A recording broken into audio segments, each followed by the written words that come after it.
பாரம்பரிய வைத்தியத்தில் இருமலுக்கான மருத்துவம். இருமல் வந்துருச்சுனாலே தலைவலி வந்துடும், பேச முடியாது. சிலருக்கு இருமல் வந்துச்சுன்னா சிறுநீர் போயிடும், மலம் வெளியே வந்துடும். அப்போ அவங்களால பேச முடியாது, வயிறு வலிக்கும், சும்மா தும்மல் வராமல் வாயிலேருந்து அனலாக தான் வரும், தொண்டையெல்லாம் எரியும். அதுக்கான மருத்துவம் மகிழம் பழம், சித்தரத்தை, கிராம்பு, தேன் இதெல்லாம் கூட்டு கலவையாக சேர்ந்து மருந்தாக தயாரிக்க போகிறோம். கிராம்பு, சிற்றரத்தை ரெண்டையும் அரைச்சி எடுத்து பொடியாக வச்சுருக்குறோம். கொஞ்சமாக இருந்தாலே போதுமானது. இப்போது இந்த பொடி கூட மகிழம் பழம், ஒரு பழம் எடுத்துக்கிட்டால் போதுமானது.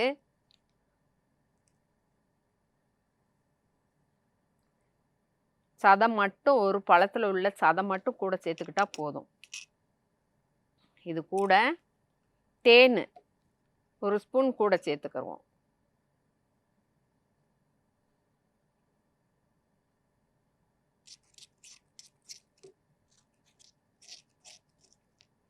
அந்த பழமும் தேனோட சேர்ந்து மகரந்த தூள் மாதிரி இருக்கும். நல்லா சாப்பிட்றதுக்கு துவர்ப்பு, இனிப்பு.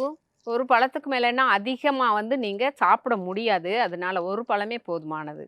எப்படியாப்பட்ட இருமல் இருக்கிறவங்களும் இந்த மருந்தை தயார் பண்ணி நல்லா தொட்டு தொட்டு சுவைச்சு சுவைச்சு ஏதாவது ஒரு வேளை, காலையில் ஒரு வேளை அல்லது சாயந்தரம் ஒரு வேளை, 2 வேளை ஒரு 2 நாளைக்கு சாப்பிட்டுட்டிங்கனாக்கா, தேன் கலந்து கூட்டு மருந்தோட சிற்றரத்தை, கிராம்பு, மகிழம்பழம் 1, தேன், இந்த கலவையை சுவைச்சு சுவைச்சு தொட்டு தொட்டு நக்கி குழந்தையா இருந்தாலும் கொடுங்க.